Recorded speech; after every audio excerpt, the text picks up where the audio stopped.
Jim Feist and Andy Iskoe here in Las Vegas, and we're going to be talking about, well, we're going to be talking about a lot of stuff. But right off the bat, I think we're going to talk about teasers. And before I even go into this subject, I want to just say this. The teasers are becoming much more difficult to play because of two reasons. The books are changing the prices. Some books that used to be minus 110 on a two-team parlay is now 135 on a two-team parlay, or a teaser, I should say. And there's a couple places that have reduced it from a 6-point teaser to a 5-point teaser. So they're becoming effectively not playable because of the prices and because of the odds change. More so because of the VIG change, as opposed to the 6 to 5.5, 6 down to 5.5. The only advantage you would have there is that you can't end up in a push with a half point there for most cases, depending upon what you do there. But it's the VIG that's more important because that changes all the mathematics, as we'll get into shortly, as far as being able to be successful.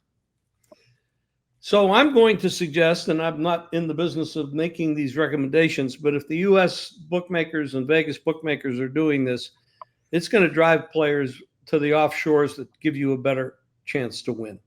Absolutely.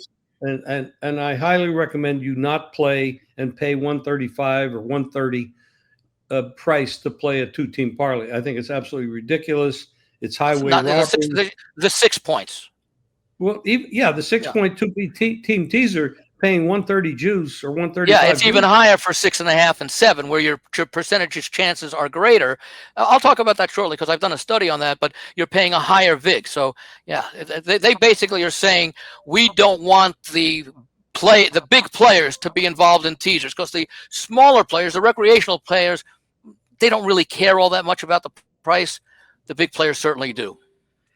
Well, instead of changing the price that everybody pays on the juice, why don't they just limit the bets to a smaller number of bets or smaller dollar amounts? Yeah. I mean, they're driving everybody away. Or eliminate the two-team teaser in the NFL, require at least 3 teams. True. It's kind of disgusting. These kind of changes. I mean, we're seeing it all over the place, gouging players, gouging people coming to Vegas and charging too much money for rooms and resort fees and parking fees. It's got to change. It will change after everybody bleeds the customers away and they stop coming, which is happening slowly but surely. So anyway, back to the betting propositions. I like betting teasers, but I am not betting a 6-point teaser and laying 135 in juice. I'm not doing it. I will find places that are more reasonable. I don't remember what I paid to play a 3-team 6-point teaser this week in the NFL, the first of which was fortunate last night with Philadelphia. And the other 2 are going to be are going to be for people the obvious choices. Washington, currently, about a 6-point favorite at home against the Giants. And of course, Denver, I think 8.5. I've even seen 9s up there, teasing them down to 3 or less than that. I teased it when it was 8, so I got it at -2. I missed the 7.5. But I think that's going to be part of the solution is that they're going to have to go to no more 2-team teasers, or they'll charge a high VIG, and then we'll have to do the math on the 3-team teasers to find what the break-even point is. Or just not play them. Yeah. Or go offshore where you're going to get reasonable prices. Or maybe in the case, again, and we'll talk about some of the strategies briefly, but, over the course of the season, the next few weeks, certainly. But you might consider, and a lot of players are doing this, that if you're looking to very often tease 7 or 8-point favorites down to 1 or 2, you might consider, instead of doing a 2-team teaser, you do a 2-team money line parlay. Now, it's not going to pay all that much with that price, but you're still going to get generally more than the vig that you would have to pay. In other words, I'll use the simple example. If you've got two money line teams that are minus 200 and you put them together and in a parlay, you get paid back plus 125. So you're making a slight profit. You know, you're putting up 100, you're collecting 225 at the window. Now, of course, a minus 200 favorite is probably minus about 4.5. So you'd have to go a little bit higher. So you're probably going to get back about even money, but you're going to get back a lot less, you're going to do a lot better than if you just played the straight teaser, team teaser, and laid the 130. That's a good point. Money lines I use money lines a lot, especially on short favorites. Yep. Laying 1, 1.5, 2, 2.5, even 3.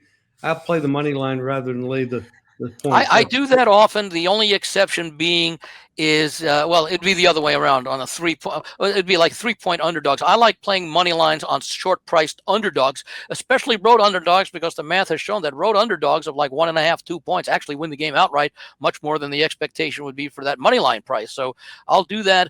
But so if I'm getting a team at plus 2.5, I will probably do 3 things with it. I might very well tease it up to 8.5 in a teaser, or I will take it or I will play it on the money line, or I will take it straight on the points if it's plus 3, not at plus 2.5. At plus 3, I will take the points. Good strategy. I actually like that a lot. It makes a lot of sense. Andy, this is the teaser segment of what we're doing. So what do you recommend for this week? What do you see? What would you recommend to the players if they got a reasonable price? And let's proceed that way. Well, let me start off by mentioning this is not a plug. This is just a little history lesson. I do an NFL teaser newsletter devoted strictly to NFL teasers, and I've been doing it since I think 1988. And I use a lot of different metrics involved as far as evaluating each team and develop their teaser personality using the situations that they've done well in, the situations they haven't done well in, and I develop an overall percentage for the likelihood of success. Now, it used to be, for example, and I'm talking 2-team 6-point teasers. Okay, it used to be that if you had two 6-point teasers together on playable teams, or actually on any teams, the average win rate, you would need to have a team with a profile, 2 teams with a profile of 72% chance of success or better, just to break even. 0.72 times 0.72 is, I think, just right around a little bit under, a little bit over 50% if you do that. However, with the increase, and that was when it was at minus 110. When they moved it up to minus 120, minus 125, that number has risen to like something like 0.74. So you need like a 0.74 probability now to be close to the break-even range. So over the years, I've had to eliminate some of the teams that normally would qualify as as one of the lower level categories. I rate the teams into. Now it's 5 categories, used to be 6. Superior, outstanding, excellent, very good, marginal, and risky. You would rate them down in those categories. And it's all based upon the numerical profile, but there are certain adjustments that I make. One of them is an obvious adjustment.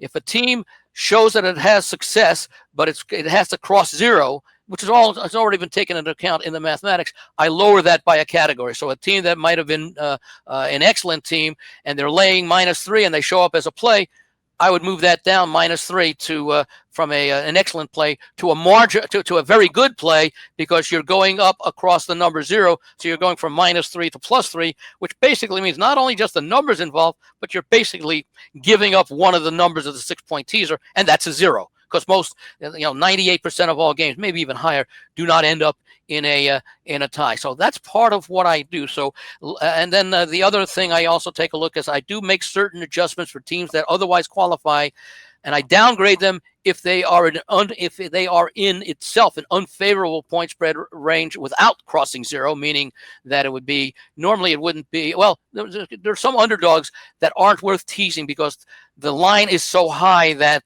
Normally a line that is like, say, double digits or 12 or 13 is high enough. And normally from a straight betting standpoint, it's not high enough for the difference between the teams, or the points don't come into play because the team's going to lose by 7 and you didn't need the 12 and you were paying extra vig for that. And the other adjustment is that if there are some underdogs, like home underdogs of basically well, you don't have +1 to +3.5 do extremely well. So I make adjustments for that. So the logical way that a lot of people have become to play teasers is they don't really go by the math of the personality profiles. They go by the point spread ranges. And for example, they would tease underdog. Let's say you're 6-point teaser. They would underdogs of +1 or +2 or 1.5, 2.5, up to at or over the number 7. So you're covering key numbers of 3, 4, 6, and 7, even if 7 gives you a push. And if it's a 2, 2.5, then you're covering the numbers of 7, 7.5, and 8, and even 8.5, which can come into play now, especially with 2-point conversion. So I'm not going to say that that's the simple and easy way, but it is very simple and easy, but it also happens to be effective. Now, for example, in week 1, the top teams that I have this week are Baltimore, which is, depending upon where you play them, a pick 'em, or maybe a -1, possibly a +1. We'll see what happens, with a competitively priced game between two teams that quite possibly could be playing in the AFC Championship game. If it's pick'em. Now, Buffalo did not qualify at the top category. It did qualify in the next category, which I'll get to in a moment. But the top category, the excellent category, Baltimore, the LA Chargers on Friday night, especially at +3.5. So you can tease that up over 7, 8, and 9, although 9 is not a significant play other than when a team is down by 9 or down by 8 and they try to go for 2 to get it to be a 10-point spread, although normally they would go for 9 and at least make it a 2-possession game. Houston, which is an underdog at the Rams, and Denver, which is a slightly larger than 8-point home favorite in many places. So you can still get them under that key number 3, and what is now even more of a key number than it used to be of +2. So those are the top 4 teams. And then the other categories that I have, and I do rank them by their probabilities within a category. Minnesota on Monday night, there's an example of a team that I had a lower because they are -1.5. So if you tease them up to +4.5. You would still get the nice field goal to cover and even the 4, but their mathematical profile is higher. Buffalo, whose profile doesn't quite have the same high percentage as Baltimore, basically is in the same category as a pick'em. Kansas City, that's another one that I had to make an adjustment for the line crossing 0. Detroit, they are a very small underdog now at Green Bay. Philadelphia last night was a qualifier. And Seattle, which is also about a 1. Well, I haven't seen the line today, what the adjustment has been, but I believe that they are still a very small underdog. They had been 2.5, so it may even be a little bit less than that right now. Yeah, there's why would there be an adjustment there? McCaffrey may not play for San Francisco. McCaffrey, yeah. Yeah, that would be an issue. There's a rumor about them picking up Jacoby Myers, but I don't know if it's true. Sometimes you get false information that we have. Well, let me see where the line is right now. According to the Don Best Scream, it is now 1.5. Yeah, exactly 1.5. Circa is at 1. One of those, South Point, which is another good book here, is actually at 2. And there are a couple of local books at 2 that wouldn't surprise you. They're usually at the higher end on favorites. And then there are a few like Westgate that is at 1.5. And let's see, that was South Point opening. William Hill, surprisingly enough, is still at 1.5. Okay. I mean, teasers, obviously, if you teased down Philadelphia last night, you would have won that. Of course, By the way, that was excuse me. One more other. So there are, and in the newsletter, I actually show it, and I'll do it for this week. Situations where both teams cover in a teaser. Such was the case last night because the Eagles. Let's say you bet them at 8, and you tease them down to 2. That covered, and of course Dallas covered the point spread. Obviously, in 16 games, 16 teams are going to cover teasers outright by covering the point spread, or even pushing. And then each week there are usually 4 to 5 teams that don't cover the point spread, but cover in the teaser. That the 6 points extra matter. Now this week, even though one of them is going across 0, actually 2 of them, Kansas City versus the Chargers show up as a possible 2-way teaser. Detroit at Green Bay, which is a 2 either way. Baltimore at Buffalo, which is probably the best because you could probably if you find a pick'em line, you can get +6 or 6.5 or 7, and the Minnesota game Monday night. Usually, you see a lot of 2-way teaser profiles coming up when you've got the underdogs in that 1 to 3 point range, where you can tease the underdog up over 7 and 8, and you can tease the favorite in the same game from 7 and 8 down to 2 or 1.